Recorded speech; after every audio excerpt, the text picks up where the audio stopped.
Hello everyone. It was terrifying when a sudden gust of wind struck our small hut, shaking it violently until it nearly collapsed.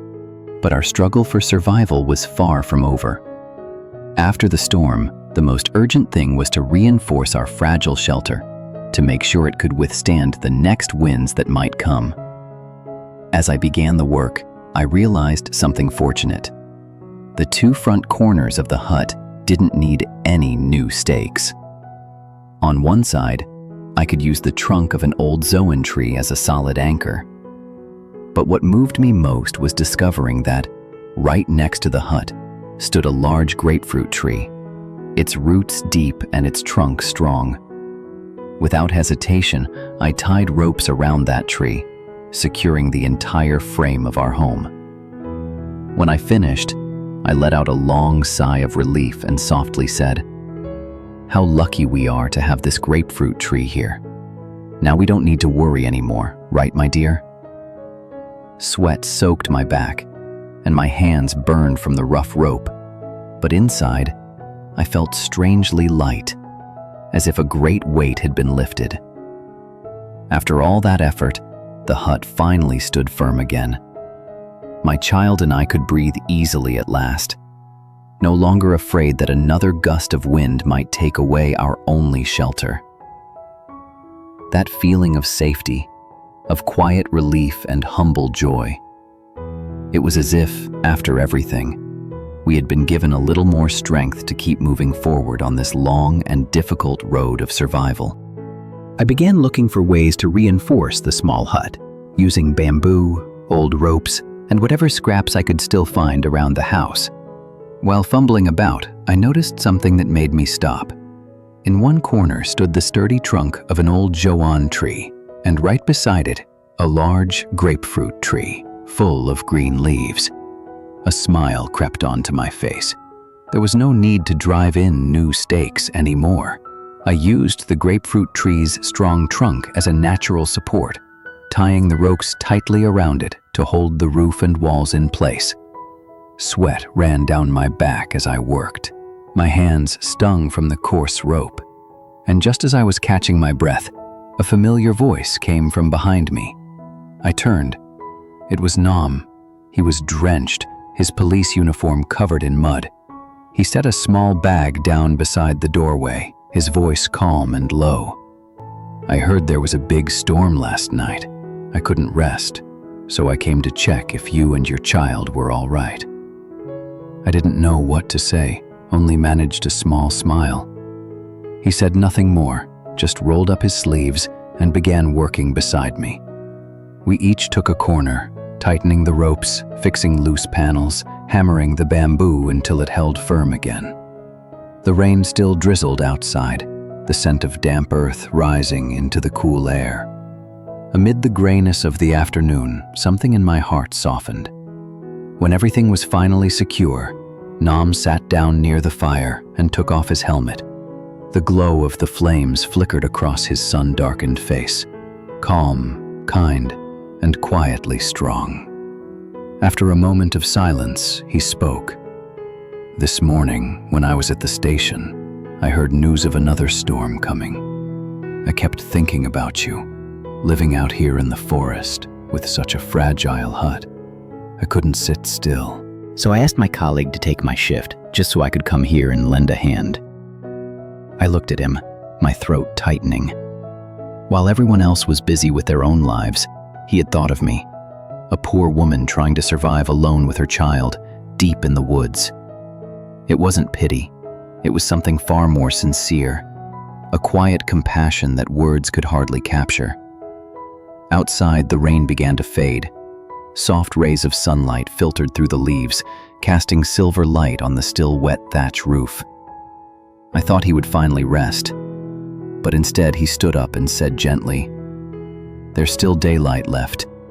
Let me help you build a proper place to wash. Otherwise, when it rains again, it'll leak everywhere." Before I could say anything, he had already picked up the bamboo and started measuring. One by one, the bamboo slats were cut and tied, each piece fitting neatly under his careful hands. The sound of the knife scraping bamboo echoed softly through the damp air.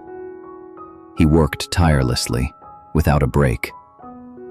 Sweat dripped from his forehead, mixing with the raindrops still clinging to his hair. I stood there watching, a strange warmth rising in my chest. Gratitude, admiration, and something even deeper, quietly blooming beneath the sound of the rain. I watched him, and a strange feeling rose in my chest, a mixture of gratitude and something gentle, warming deep inside my heart. From time to time, he turned to me and said softly, "Go give little Zwei her milk. I'll finish this part myself." I carried my daughter inside, but through the crack in the bamboo door, I could still see his silhouette outside, bent over, tying each bamboo knot with care, as if he were building his own home.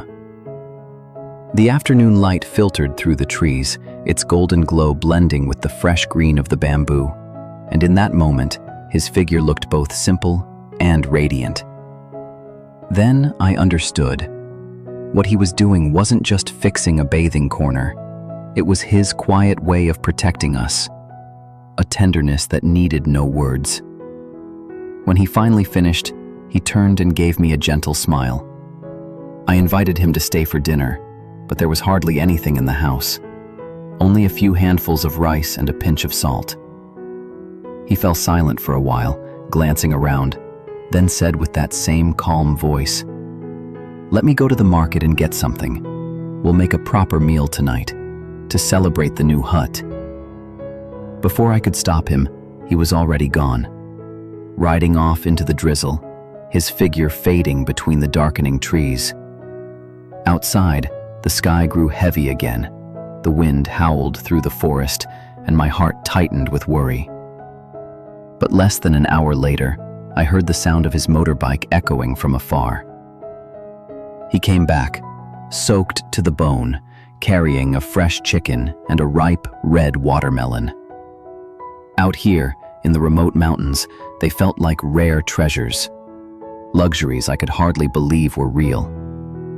He smiled and set everything down on the bamboo table. "Let's eat well tonight," he said cheerfully, "to celebrate our new home." We lit the fire and began to roast the chicken.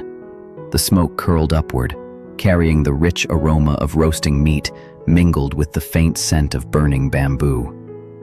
Warmth spread through the small hut. Nam skillfully turned the chicken over the fire, saying playfully, "You can smell it now. Almost ready, isn't it?" I smiled softly, my heart as light as the smoke that rose between us. When the meat turned golden and crisp, I sliced the watermelon for little Zwei. She laughed brightly, the red juice dripping down her chin. So pure, so alive, that it made my heart ache with tenderness. We ate in silence, no words were needed. Each bite of chicken, each piece of fruit was filled with warmth, as if the forest itself had paused to breathe with us. That simple dinner wasn't just food, it was kindness. It was sharing. It was an invisible thread binding three souls together, a kind-hearted man, a lonely mother, and an innocent child. Amid the damp, quiet mountains, in the world that still trembled with uncertainty, we had each other, and somehow, that was enough. I realized then that some meals, the simplest ones, stay in the heart forever. Because that night's dinner, the meal after the storm, wasn't merely about hunger or comfort. It was about human kindness and the small, shining light that endures even in the fiercest storms of life. Life is like that. No matter how many storms we go through, after every rain, there are always people who quietly bring us a little peace, a place to rest, a shelter of kindness. I've come to believe that even the smallest act of goodness can warm an entire life.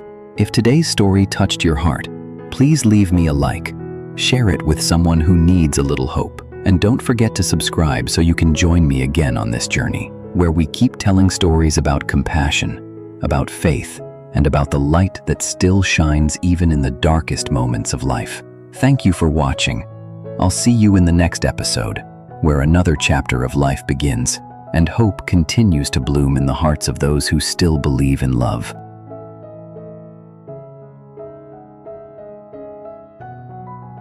Chúng ta vừa cùng nhau đi qua một hành trình nhỏ nhưng lại chất chứa thật nhiều cảm xúc, từ những nỗi buồn, những giọt nước mắt cho đến cả những khoảnh khắc bình yên, giản dị vô cùng quý giá.